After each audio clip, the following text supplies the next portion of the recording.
12. Bismillahirrahmanirrahim. Güzel gerek var mı? He bana da. Tamam. Bismillah. Keşke tabii bu acele gün.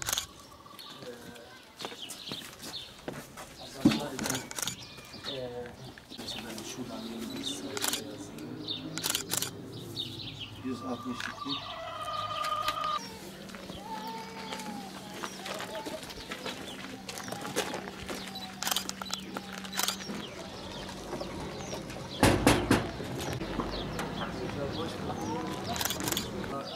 Kolik ağzına yedirdim.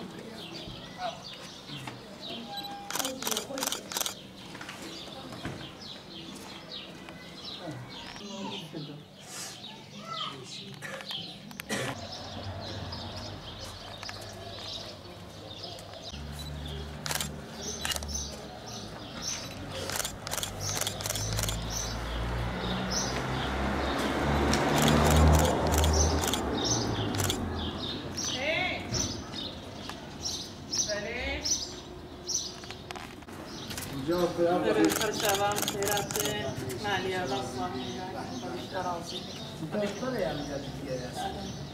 İşte Fadil abi ben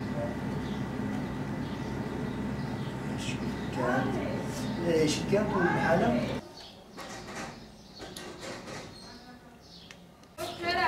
وجواب كيف خير سلام خرشابان خيرات Selam aleyküm. İUHBA tarafından gönderilen yardım kolilerini biz düşünceli olarak Nusaybin'de Ramazan ayı münasebetiyle başta yetim aileleri olmak üzere birçok muhtaç aileye gıda kolilerini dağıttık. Avrupa'daki hayırsever kardeşlerimizden Allah razı olsun. Yardımlar olduğu müddetçe ihtiyaç sahibi insanlara ulaşmaya çalışacağız. Bu Ramazan ayında hayırsever Nusaybin halkımızdan yetim ve muhtaç ailelere ulaştıracağımız yardımlarınızı bekliyoruz. Merak etme. أنا أسمع وحبي أسمع Tamam, hadi yazma. أنا تمام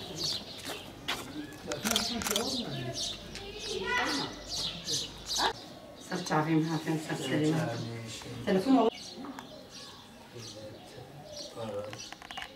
يشيل كان ما خلصين Yeşilke. ما خلصين